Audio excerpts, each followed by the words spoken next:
Boa tarde, meus irmãos. Dando início à nossa palestra dessa tarde, vamos fazer a leitura do Evangelho de Mateus, capítulo 5, versículos 1 a 15. E Jesus, vendo a multidão, subiu a um monte e, assentando-se, aproximaram-se dele os discípulos. E, abrindo a sua boca, os ensinava, dizendo: Bem-aventurados os pobres de espírito, porque deles é o reino dos céus. Bem-aventurados os que choram, porque eles serão consolados. Bem-aventurados os mansos, porque eles herdarão a terra. Bem-aventurados os que têm fome e sede de justiça, porque eles serão fartos. Bem-aventurados os misericordiosos, porque eles alcançarão misericórdia. Bem-aventurados os limpos de coração, porque eles verão a Deus. Bem-aventurados os pacificadores, porque eles serão chamados filhos de Deus. Bem-aventurados os que sofrem perseguição por causa da justiça, porque deles é o reino dos céus. Bem-aventurados sois vós, quando vos injuriarem e perseguirem, e mentindo, disserem todo mal contra vós por minha causa. Exultai e alegrai-vos, porque é grande o vosso galardão nos céus, porque assim perseguiram os profetas que foram antes de vós. Vamos orar. Senhor Jesus, aqui estamos, Senhor, mais uma vez, no ambiente virtual da Escola Jesus Cristo, irmanados no mesmo sentimento, no mesmo pensamento de esperança, de paz, vibrações positivas, desejando que as pessoas que estão nesse momento sofrendo, passando por dificuldades, por doenças em família, por mortes, por tristezas de toda sorte, que todas essas pessoas possam ser consoladas pelo teu amor, Senhor. Fortalece-nos, ampara-nos, guia-nos, hoje, agora e sempre. Por teu amor, Senhor, assim seja. Então, meus irmãos, hoje à tarde nós vamos fazer o estudo de uma mensagem de Emmanuel intitulada O Remédio Justo, que está inserida no livro da Esperança. O livro da Esperança, para quem ainda não conhece, é um livro onde Emmanuel comenta o Evangelho segundo o Espiritismo, né? E, por sua vez, o Evangelho segundo o Espiritismo é um livro onde Kardec e outros espíritos fazem comentários acerca do Evangelho de Jesus, né? Sobretudo sobre uma parte do Evangelho que é o Sermão do Monte, né? Então, a gente vai estudar uma reflexão de Emmanuel, né? A partir de uma reflexão de Kardec, a partir de uma reflexão de Jesus, né? De um ensinamento de Jesus. Então, são vários ensinamentos, né? Para que a gente possa compreender melhor as lições trazidas por Jesus, né? E o Sermão do Monte, né? Acontece no início do ministério de Jesus, né? Está no capítulo 5 do Evangelho de Mateus, né? E isso ocorre depois da tentação no deserto, né? Que Jesus é tentado. A seguir, Jesus começa a chamar os seus discípulos e depois começa a pregar e curar por toda a Galileia, né? E nesse contexto, ele reúne algumas pessoas, né? Os seus discípulos, seus apóstolos, né? E outras pessoas aos pés do monte, né? Onde ele começa esse sermão maravilhoso, em que estão incluídas as bem-aventuranças que a gente fez a leitura antes da oração, né? Então, essa mensagem de Emmanuel, Remédio Justo, ela tem duas epígrafes, né? Uma epígrafe do Evangelho e outra epígrafe do Evangelho segundo o Espiritismo, né? A epígrafe do Evangelho é: Bem-aventurados os que choram, porque serão consolados, né? Que está em Mateus, capítulo 5, versículo 5. Então, bem-aventurados, quem são os bem-aventurados? Bem-aventurados são os felizes, né? Eu vi uma tradução num dicionário de que bem-aventurado é aquele que desfruta ou que desfrutará da felicidade eterna. Então, num mundo onde todas as pessoas o tempo todo estão nessa busca desenfreada pela felicidade, né? Essa descoberta da felicidade, muitas vezes o que encontram no máximo uma felicidade efêmera, passageira, né? Em que as pessoas acreditam de que a tristeza não tem fim, mas a felicidade sim, né? Jesus nos promete uma felicidade eterna, né? Então as bem-aventuranças são promessas de felicidade eterna, né? Que é o sonho de todas as pessoas, né? Encontrar essa felicidade, quiçá essa felicidade eterna prometida por Jesus. Então aqui nesse versículo, ele fala bem-aventurados os que choram, né? Os que sofrem, os que estão passando por problemas, por dificuldades. E nesse mundo de expiação e provas, quem não está sofrendo, né? Até anteriormente à pandemia, o mundo já tinha muitos problemas, né? Muito desemprego, muita violência, né? Muita fome, pessoas que não têm absolutamente o que comer, né? Pessoas abandonadas em condições péssimas nos asilos, nos hospitais, nos presídios, nos abrigos infantis, né? Então existe muito sofrimento nesse mundo, né? Claro que estamos num momento que esse sofrimento está acentuado, mas é um mundo que sempre foi marcado por muito sofrimento. Então esse convite que Jesus fala, né? Esse convite a ser bem-aventurado é um convite extensivo a todas as pessoas, né? E Jesus promete um consolo a todas essas pessoas que estão sofrendo, que estão chorando. Seguindo, a epígrafe do Evangelho segundo o Espiritismo está no capítulo 5 do Evangelho segundo o Espiritismo, que é intitulado Bem-aventurados os aflitos, né? Que seria um sinônimo do bem-aventurados que sofrem. E aí Kardec fala: por estas palavras, bem-aventurados os aflitos, pois que serão consolados, Jesus aponta a compensação que hão de ter os que sofrem e a resignação que leva o padecente a bendizer do sofrimento, como prelúdio da cura. Então aqui Kardec já nos indica que não basta sofrer, não basta chorar, né? É preciso sofrer com resignação. E essa resignação é a chave da gente conseguir a cura, da gente conseguir esse consolo, né, prometido por Jesus.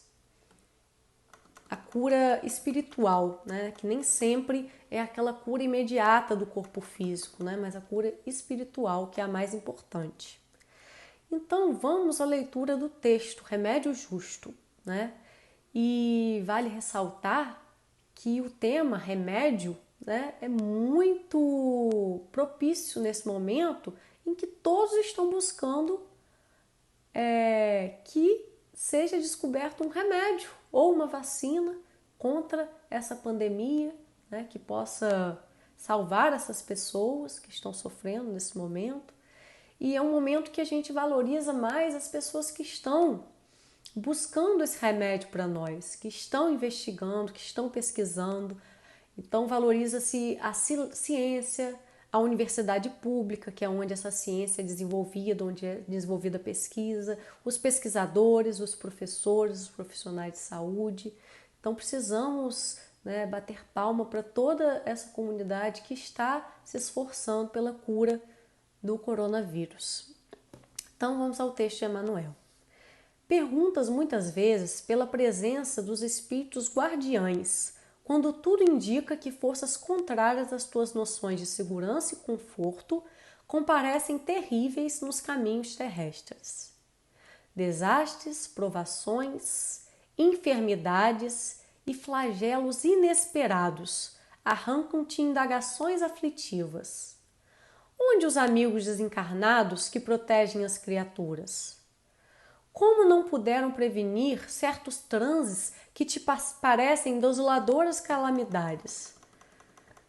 Então, acho que nós estamos nesse momento, citado por Emmanuel, de desastres, provações, enfermidades, flagelos, né? Uma doença altamente contagiosa, contágio é muito rápido, muito simples e muito difícil de ser evitado, né? Ameaça a vida de muitas pessoas. E tem muitas pessoas já doentes, né? Muitas pessoas estão morrendo. No Brasil são mais de 1.000 pessoas morrendo por dia. O Brasil está se tornando o epicentro dessa doença, né? Muito em virtude da falta de interesse, de preocupação, às vezes, dos nossos governantes e de algumas pessoas que são irresponsáveis consigo com os outros. Então, nesse período, muitas pessoas estão se despedindo de amigos queridos, despedindo de parentes, de pais, de mães, de filhos, o que é muito triste. Ontem tivemos o desencarne de Osvaldo Américo, que é um grande cantor, muito querido, uma pessoa formidável, maravilhosa. E há muito sofrimento envolvido, até porque as pessoas não podem nem fazer o velório do ente querido que está morrendo, né? Então, isso é muito triste, é muita dor não poder se despedir, né, dignamente de uma pessoa que morreu, né? Além disso, quantas pessoas que perderam seus empregos, quantas pessoas que vivem de forma autônoma e não estão podendo trabalhar, não estão tendo de onde tirar o seu ganha-pão, né? Quantas lojas e pequenas empresas que não vão resistir, né, esse período de quarentena e vão fechar. E lembrar que para as pessoas mais pobres é tudo mais difícil, porque as pessoas mais pobres muitas vezes vivem em comunidades com conglomerados de pessoas, onde vai ser difícil evitar esse contágio, muito complicado, prender as crianças dentro, às vezes, de casebres ou de apartamentos minúsculos, né? E muitas vezes são os pobres também que têm que pegar transporte público, aqueles que ainda estão tendo que trabalhar, né? E se a gente for pensar em ambientes como prisões, né, que o contágio vai ser super disseminado, né? Já está sendo super disseminado e as condições são terríveis para as pessoas lá dentro, né? E aí, nessa hora, algumas pessoas podem se questionar: onde está Deus? Onde estão os espíritos evoluídos? Será que eles não podem vir aqui e arrancar tudo isso da gente? Por que eles não fazem isso, né? E é um raciocínio de muitos ateus, né? Muitas pessoas são ateus porque vem um mundo injusto, vem um mundo com muito sofrimento e aí consideram que não pode haver justiça e misericórdia, não pode haver um Deus no meio de todo esse caos, né? E aí a gente não pode perder a fé nesse momento, não pode deixar a nossa fé vacilar, né? E é natural que às vezes existe esse tipo de dúvida, mas a gente tem que estar firme para fortalecer a nossa própria fé e a fé dos nossos irmãos que estão ao nosso lado, né? E aí, continuando o texto de Emmanuel, se aspiras, no entanto, a conhecer a atitude moral dos espíritos benfeitores diante dos padecimentos desse matiz, consulta os corações que amam verdadeiramente na terra. Ascuta os sentimentos das mães devotadas que bendizem com lágrimas as grades do manicômio para os filhos que se desvairaram no vício, de modo a que não se transfiram da loucura à criminalidade confessa. Então aqui ele está citando os exemplos dos corações que amam, né? Do amor que Deus espalhou e entregou a várias pessoas para transmitirem nesse mundo. E o primeiro coração que ama, que é citado aqui por Emmanuel, é o das mães, né? E não poderia deixar de ser.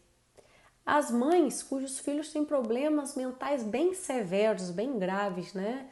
Conhecidos como loucura. E como deve ser triste para a mãe ver um filho trancafiado num manicômio. Como isso deve ser terrível, muito doloroso.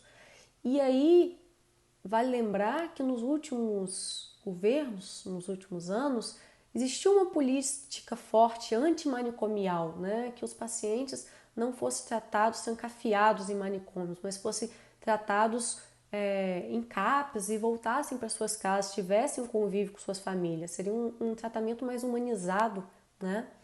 Porém, a gente percebe que essa política começa a dar alguns sinais de retrocesso, né? E é preciso que a gente esteja atento, né? E possa ver o que a gente pode fazer para evitar esse tipo de retrocesso. E aí, continuando, os corações que amam, que Emmanuel cita. Ouve os gemidos de amargura suprema dos pais amorosos que entregam os rebentos do próprio sangue no hospital, para que lhes seja amputado esse ou aquele membro do corpo, a fim de que a moléstia corruptora, a que fizeram jus pelos erros do passado, não lhes abrevie a existência. E aí é um grande sofrimento também dos pais que veem seus filhos, né, sofrerem nos leitos de hospitais, sofrerem amputações, sofrerem doenças e tristezas de toda sorte, né? O filho sofre e o pai sofre junto, o pai e a mãe sofrem junto, né? Um sofrimento muito grande. Continuando, escuta as esposas abnegadas quando compelidas a concordarem chorando com os suplícios do cárcere para os companheiros queridos, evitando-se-lhes a queda em fossas mais profundas de delinquência. E a gente imagina como deve ser difícil para uma mulher que tem o seu marido preso, né? Quer ele tenha cometido um delito ou não, não importa, mas a tristeza para ela, acho que quando ele cometeu algum delito, a tristeza ainda é maior, né? Porque é uma tristeza acompanhada de vergonha, né? Então é muito sofrimento. E ela é humilhada quando ela vai visitar no presídio, né? Sofre um tipo de revista bem humilhante, né?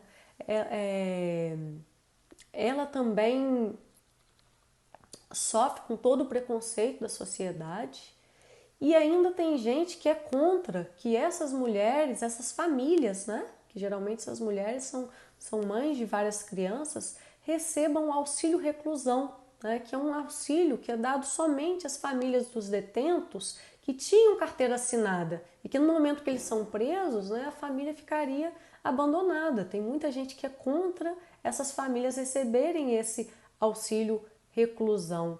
É um pensamento doentio, vingativo, que quer se vingar daquele que está preso e também dos seus familiares, porque eles não têm esse direito, né, de ter seu sustento preservado.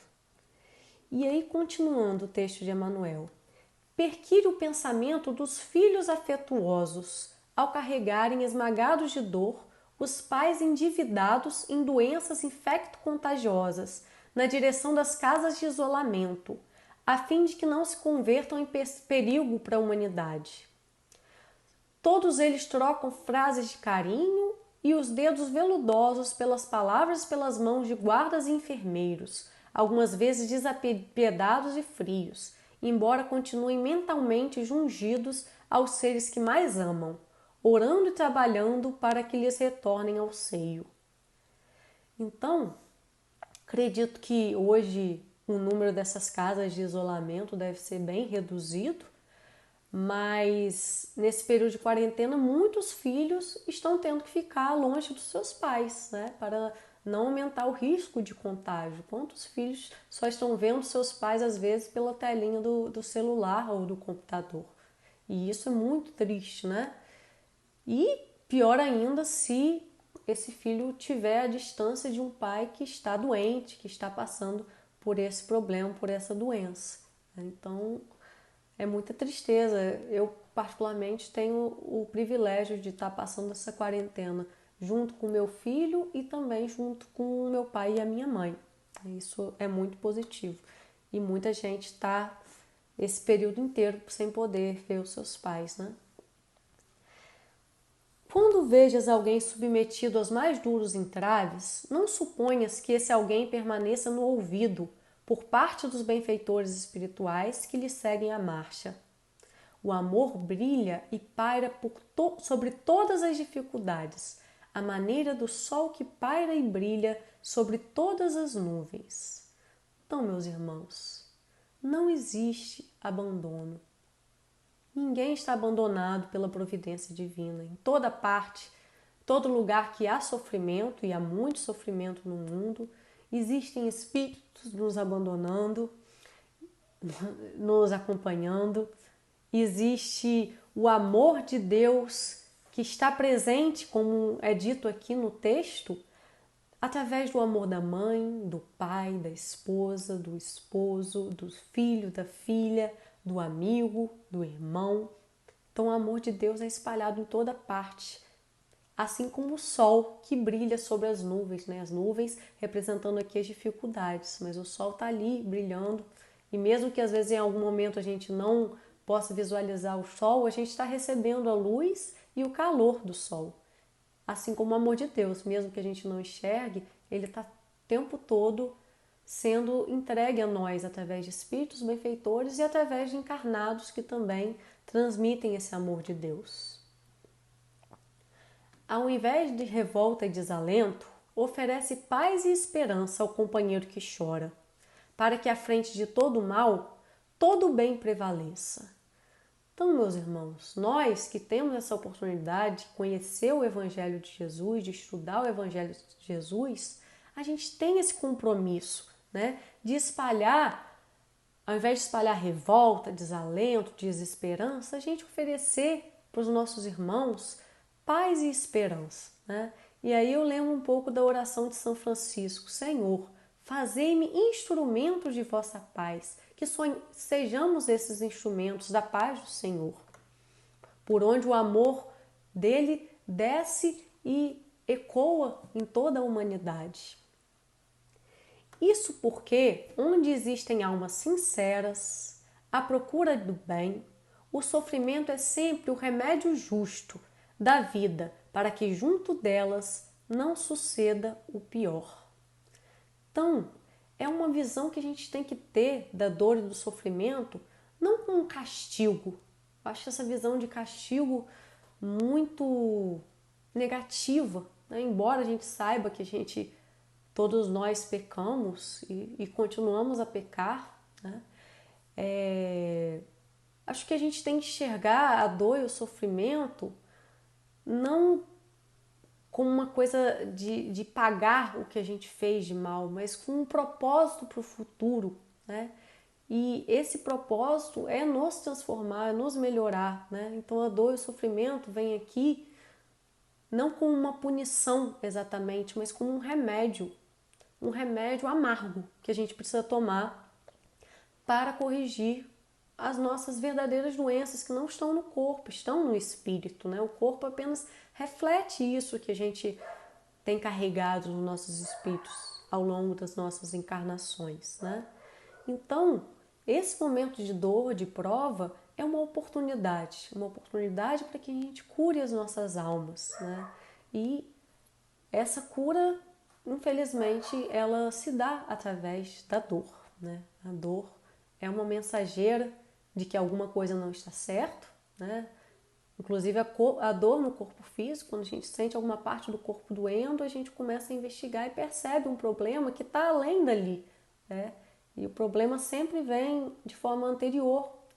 E é por isso que a gente precisa procurar a verdadeira causa dos nossos problemas. E a dor, ela acaba alertando para isso.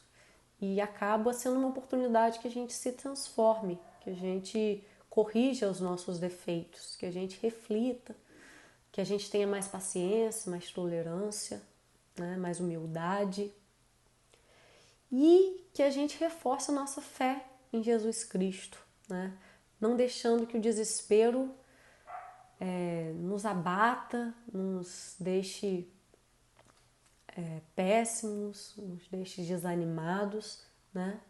A gente tem que ter sempre confiança e oração, porque se a gente chora agora, que a gente se considere bem-aventurado, né? Vamos confiar na promessa de Jesus. Se a gente chora, o consolo virá até nós, e o consolo vem de nosso Senhor Jesus Cristo. Que Ele nos abençoe. Vamos orar. Senhor Jesus, agradecemos pelas lições que nos tem legado em todos os dias, pelas lições que foram deixadas por Jesus, todo o seu ministério de amor e sacrifício, pelas lições explicadas pelos nossos queridos Allan Kardec, Emmanuel e tantos espíritos benfeitores, Senhor. Que possamos, Senhor, receber o Teu amor e compartilhar com os nossos irmãos que estão sofrendo mais que nós. Que sejamos, Senhor, mensageiros da vossa paz, do vosso amor, da vossa esperança, para que através de nós a Tua luz brilhe nos nossos semelhantes, Senhor.